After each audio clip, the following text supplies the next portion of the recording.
The following episode contains material that may be sensitive. Viewer discretion advised. Hello! Hello, everyone. Hello. Welcome back to another episode To episode 6. of Forward Faith Podcast.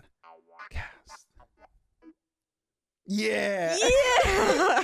So this episode is also a very special one because we are doing, as Forward Faith Podcast, we're doing a testimony series where Woo. we'll invite people and have them share their testimony, interact with them, and kind of just learn about what God does in our lives. And so this week for what does that mean when it's the first one? Like, It's the first one? yeah, but like it's like the premiere one. Is that what it's called? I don't know what I'm saying. For the first episode of this of this testimony series, we are gonna The have pilot? No, Because it's it's like not the first thing of pilot. like every TV No, show. not the pilot. It's like the premiere or something. No, it's a I feel like different that's name. not right. I'll think about it. I'll say it eventually. It's okay. Anyway, for this first episode of our testimony, Yell it out in the middle of this. Sorry. really well. We have a special guest who you've seen plenty of times.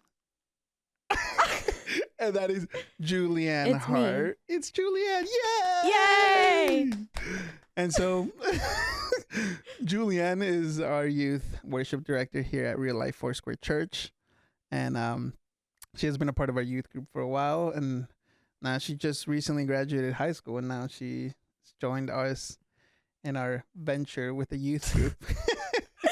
Yeah. So we're going to go right into it. And so I keep doing I that. know. I keep going like, okay. I think I've done that like the last 2 episodes, which is hilarious. Okay. Anyway, so So, Julianne, Felipe. how did you become a Christian? What is your journey? Well, I grew up, I mentioned this, I think, the first podcast, but I grew up in a Christian home. My grandpa was a pastor, and we went to his church from, like, literally I was born into the church. And we went to that church for, like, I think until I was, like, 6. And I don't know, I just always grew up with, like, it being a part of my life.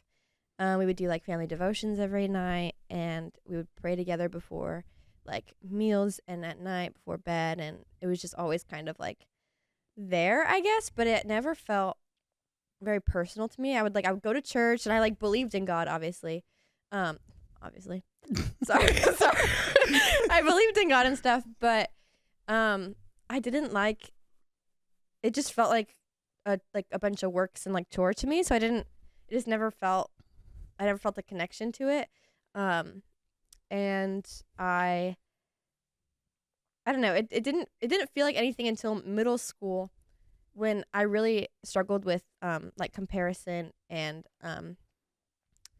what's the word? People pleasing. Oh. And I just wanted to be liked by everybody, and most of my friends weren't Christians. And it wasn't like cool, I guess, to be a Christian, so I still believed in God, but I didn't really like call myself a Christian or want to like associate a lot with it for like 4 or 5 years, which is so sad because I was like 12, but whatever, it's fine. And then since I struggled so much with people pleasing and like comparing myself to others, I had like 7 different personalities because I had like 7 different friend groups and a different personality with like every friend group. So I didn't really know who I was, and it made me really depressed, and I struggled a lot with depression when I was like 13, 14. And I didn't really know what to do with it because I was so young. And I didn't really tell anybody, and I was just so depressed all the time. And then when COVID hit in 2020 and like the lockdown happened, that was so bad for me because I like relied on my like identity from other people, and not having anybody around was so hard, and it was really bad for my mental health. And I was just like watching TikTok all the time, and I saw a TikTok video, it popped up on my feed, and this girl was talking about her testimony and about how like how she was depressed for so long, and it wasn't until she like had a relationship with God that she felt like happy and free. And I was like, a relationship with God. Like I'd never heard that term before. I was like, I don't even know what that means. And so I clicked on her page and I started like watching her videos, and she would like explain like she just kept talking about like this like having a relationship with Jesus and like being friends with Jesus, and I didn't understand that.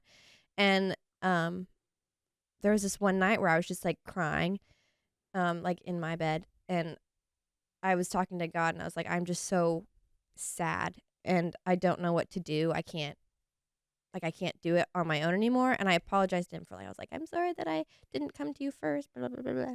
But, but, I told him, I was like, I need your help.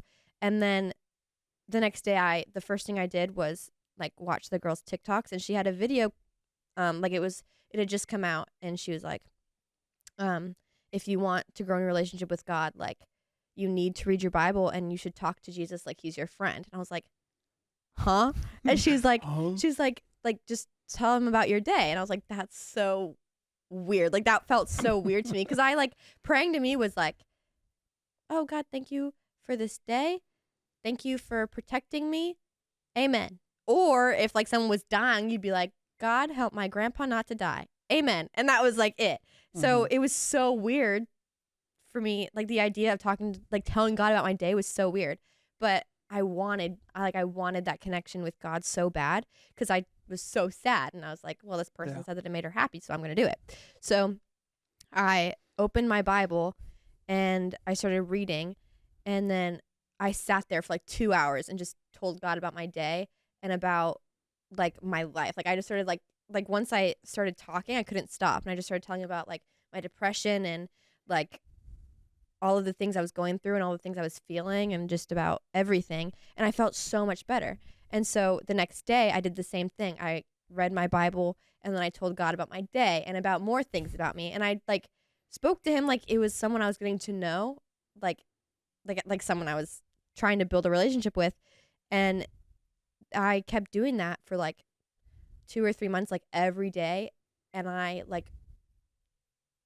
didn't like, my depression like totally went away, and I was so much happier. And I like felt like I knew myself, and I like, but like obviously like I don't know how to explain it. I was just like someone different, and I like finally found like who I was, and I had this confidence that I never had before to just like be myself, because I again like was so nervous about what people thought of me, and I changed who I was with everyone I knew. But like I wasn't scared to be who I was anymore, and I just like had this confidence I didn't even know I could have, and I was just so happy. And yeah, and then that lasted for about like 6 months. And then I started having panic attacks like 4 or 5 times a week for like 3 or 4 months, and we couldn't figure out why. I still actually don't know why. That's interesting. But yeah, I was having really, really bad anxiety, and I talked to my doctor about it, and she was like, yeah, that's normal for like 14-year-olds. And I was like, What? okay. And so then I just kept praying about it, and it kind of went away a little bit, but I still struggle a lot with anxiety and stuff. But I don't know, it was really hard, but I kept my relationship with God strong, even though that was like it was really hard to just like live life having an anxiety attack like every 5 minutes. But whatever, you live and you move on anyways. And then yeah, I was really on fire for God for like a year. And then there was a summer camp that we went to every year since I was like 6. And when you like, I think it was like 15, when you're 15, you can work there on staff. And my brother worked there, and I had friends that worked there. And so I applied and I got in, and I met this boy, and we started dating in June, and kept dating, as one does.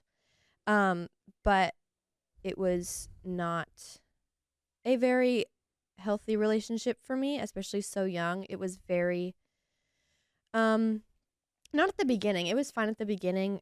But I think in August and like for a couple months after that, from like August to November, it became very abusive in a lot of different ways. There was sexual abuse and a lot of emotional abuse that I actually wasn't aware of until recently.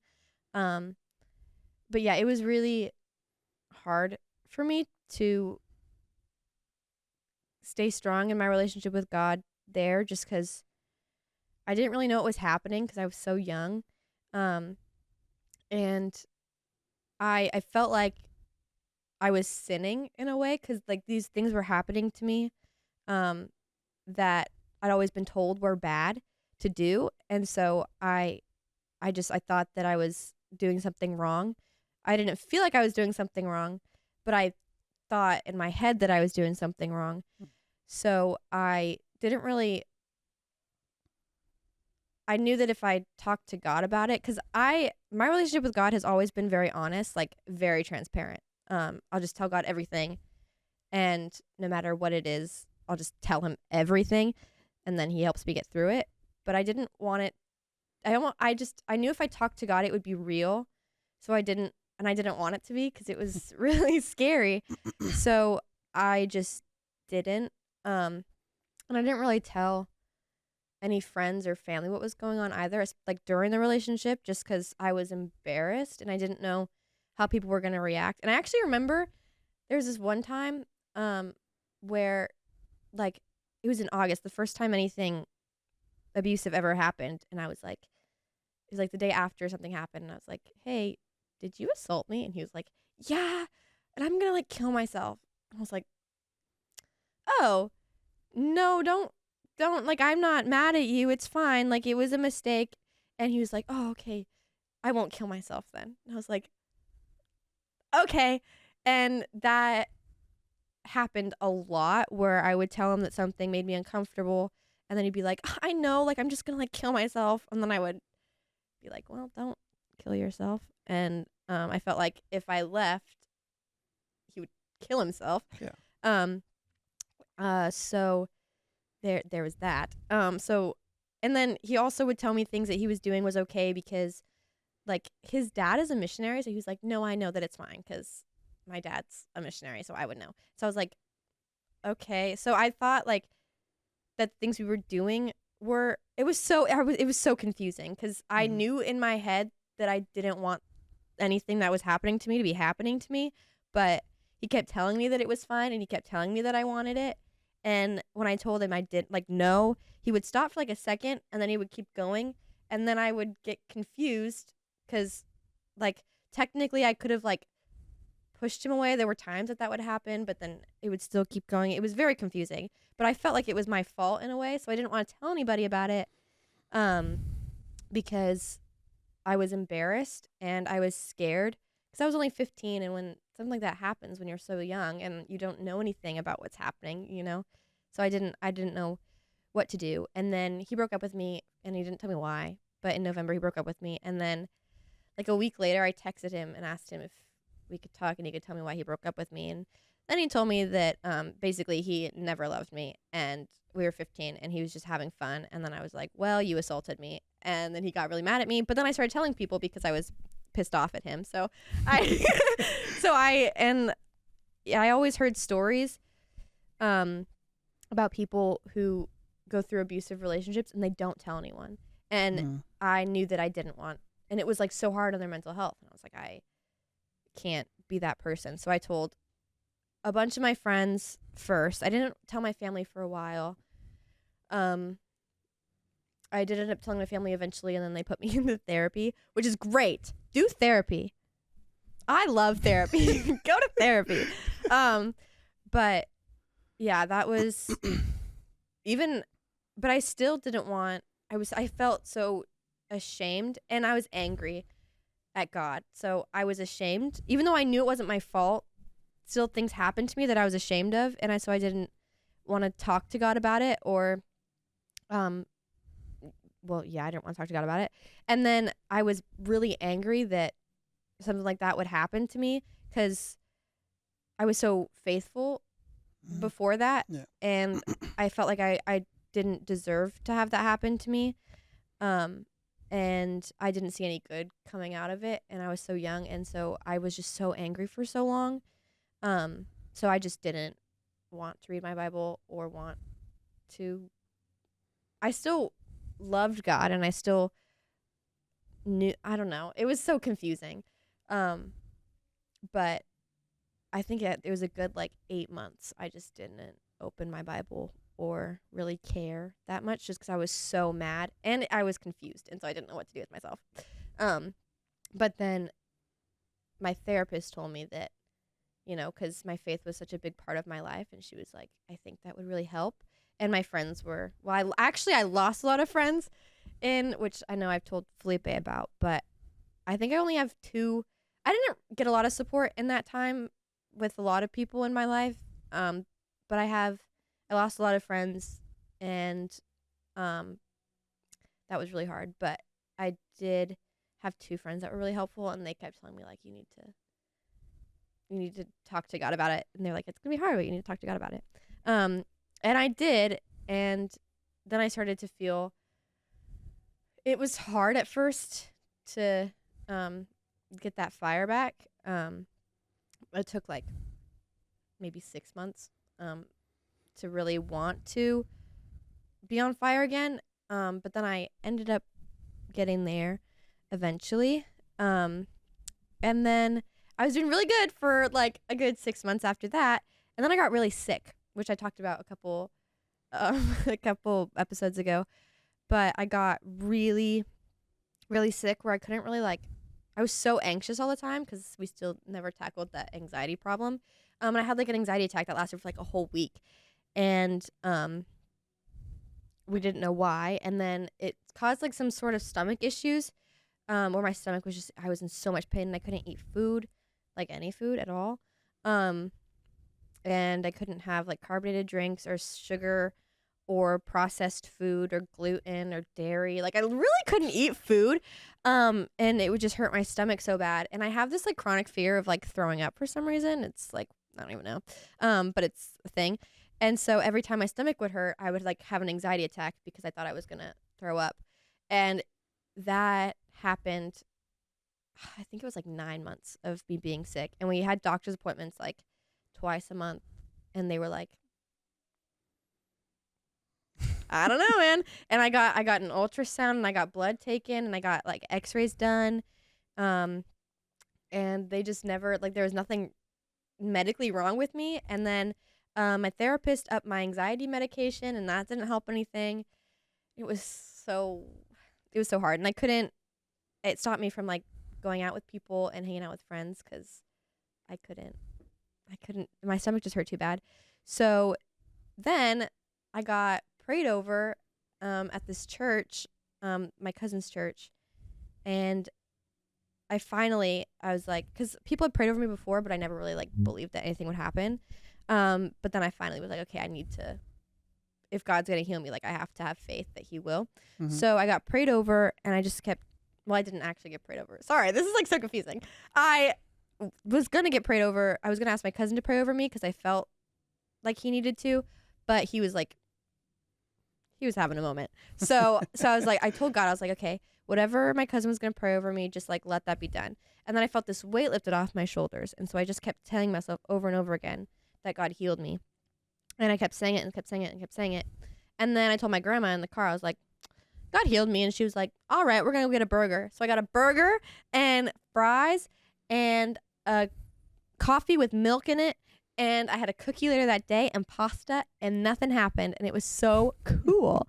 And yeah, that was a couple months ago that I actually, no. It's been longer, isn't it? Yeah. It was in February of 2024. Okay. So yeah, it's 6 months ago, 7 months ago. Yeah. So yeah. And then after that, then I didn't get into college and that was really hard too. And well, before we move on to the college, it that's a lot of hard stuff. Yeah. To go like back to back to back to back, and there's been multiple instances, because at the beginning it happened to me too, but there's multiple instances where we get closer to God, and then there's always something that happens that just pulls you away. Mm. You know what I mean? So how in your life, how did God like heal you from these things? Like how was he like, you know what, we're getting through this. This is the healing process, and this is what it is. Okay. Well, with my sickness, he like we just miracle talked about it. like healed me. With my previous relationship, I have a lot of PTSD from that, and I did go back into like a state of depression for like a really long time. But I think I wasn't. It's still a struggle till today, just because there are new things happening and new experiences that reveal a level of PTSD and trauma that I wasn't aware of.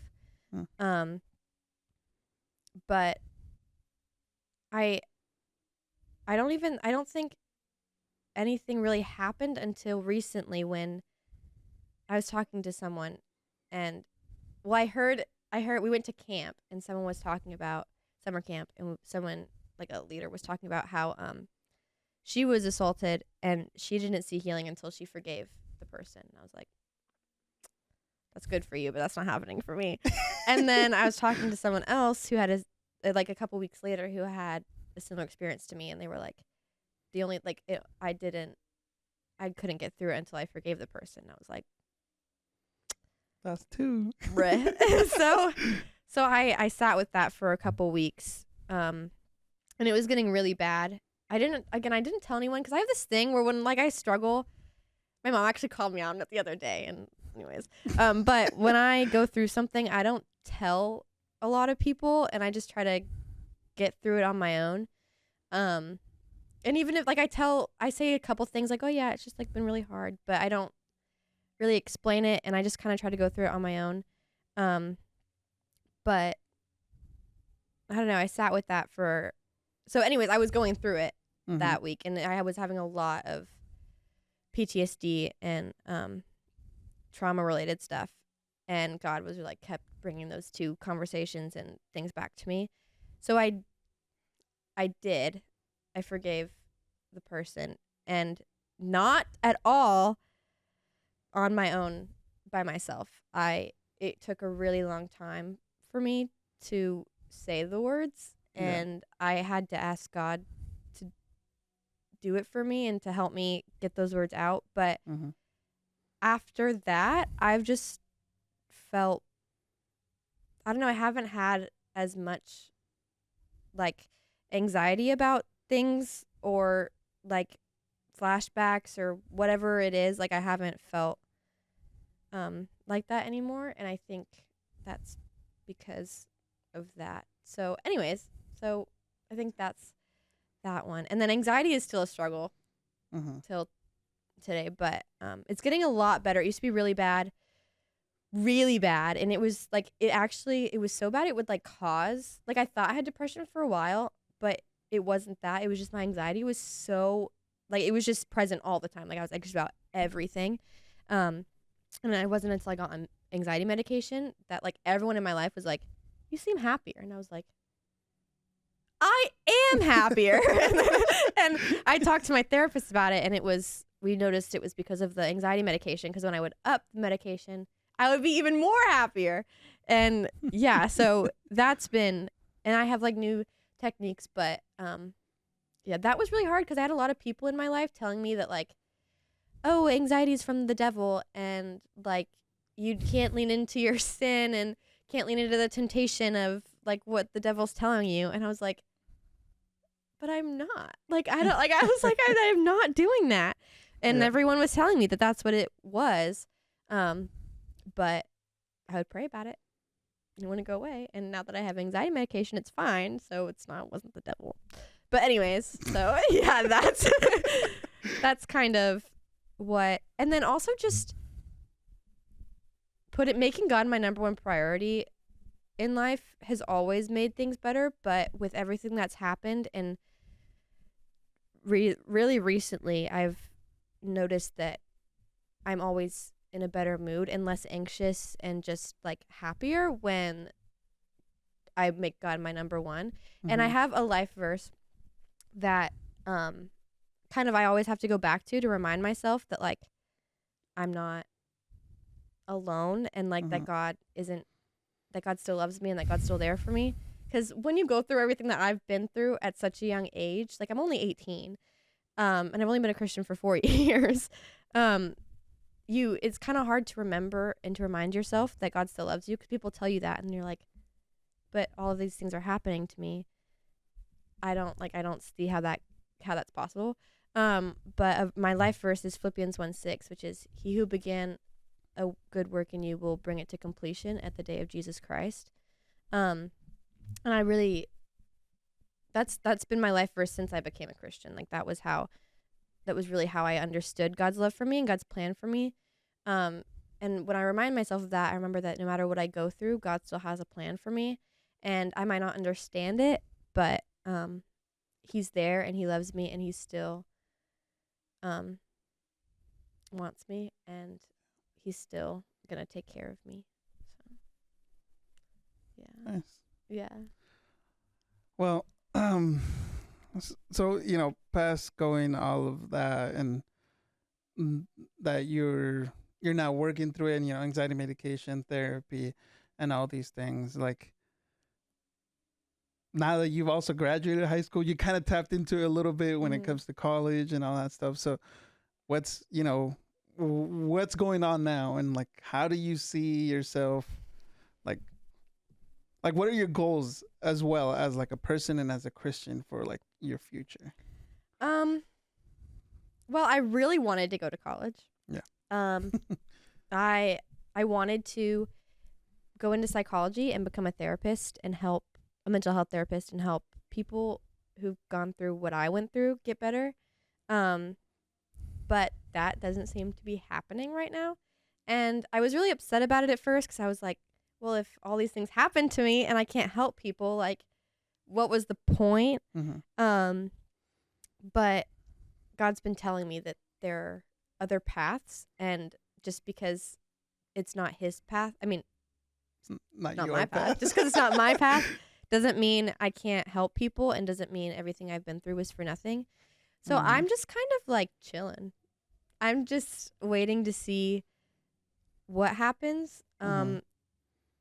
Yeah, he's been pointing me into a specific direction, I think, currently that I've been praying about. But yeah, I think I need some time to not be doing anything super crazy just so I can work on my relationship with God a little bit more and get back to a place where I was when I was 14, and I mean, not exactly like it, because it can't be like that, but in the place where like I was so on fire for God and I just always wanted to talk about him and to be with him. I think I'm trying really hard to grow my relationship with God and be in a place like that again. And recently he's been teaching me that, like, I was listening to a podcast the other day, and this lady said, like, before anything, I was his daughter. Like, that's all it, like, I don't know. I'm just trying to remind myself that, like, before my anxiety, I was his daughter, and before my relationship, I was his daughter, and before I was sick, I was his daughter, and like no matter what happens, I'm first his daughter, because I struggle a lot with thinking that God doesn't love me anymore, and that, or he does, but it's like not. It's not as much. Yeah, it's not as much as he used to, or whatever it may be. but just reminding myself that like no matter what happens, like I'm God's daughter and he loves me and he just wants to be with me. Like he doesn't expect anything from me. He just really just wants to be with me. And just reminding myself that I don't have to bring anything for him and that he really just wants me and my heart. And yeah. So right now I'm just working on that. And I just want to grow and help people find Jesus and help minister to other people. And I mean that's always what I want. Like when I first became a Christian, I was posting all like, it's kind of embarrassing. I would post like 15 videos a day on my Snapchat, like about like Jesus, and like I just wanted everyone to experience what I experienced, and I wanted everyone to know about him. And I was like, I don't care what I do, I just want to bring people to Jesus. And that idea is kind of coming back to me now, that I don't have any control over my plans apparently, and that like I really don't care what it is because I know his plan is best for me, and I just want to help people find Jesus and to help people feel okay. And it doesn't have to be, I don't have to be a therapist to do that. I can, however God wants to use me, I just want to make people happy and to help them find Jesus. So yeah, that's kind of where I see myself going. It's kind of vague, but no, it's I mean, honestly, sometimes that's all you can really say. Yeah. Because, you know, we can get all these ideas in our head as humans, just be like, oh, well, I would make more impact if I'm here. I would make, or like, I don't want to be seen, so maybe I should do this or anything like that. But in reality, if you're in that mindset of like, God, I want you to just use me however you want me to use, then it goes along with trusting in him that he's putting you in the correct places where you need to be. Yeah. Well, thank you for sharing. You're welcome. And I appreciate that. And now we're going to get into the very final part of this. The fun stuff.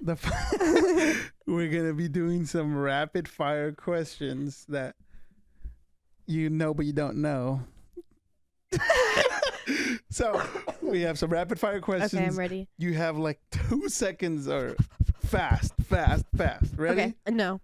Yes, okay. Favorite TV show? Oh, I have 3. No! Gilmore Girls, Friends, New Girl. Favorite food? No, what am I saying? Chicken! Chicken. Dave's Hot Chicken. Dave's Hot Chicken. Favorite color? Pink. Ooh. Favorite coffee? White mocha. Ice white Favorite mocha. movie? The Notebook. Who's your Just Like Me character? Princess Anna from Frozen. Princess Anna from Frozen? Yeah. What is your favorite book? Go. I can't. The Book of Lost Names. The Book of Lost Names? Yeah, it's a really great book. I'll tell you about it later. Okay. Favorite music artist? Taylor Swift and Noah Kahan. Ooh. Favorite movie? You already asked me that. I did? I said The Notebook. Oh. Android or Apple? Apple. Favorite ice cream? Go. Pistachio. That is... Is it? Yeah, it is. Pistachio's pretty good. Pistachio's pretty good. I love pistachio. All right. Well, those are all the questions. That's me. Yeah, that's Julianne. That's me. Thank you, everybody, for listening. Thank you. And we will see you on the next one. Goodbye. Goodbye.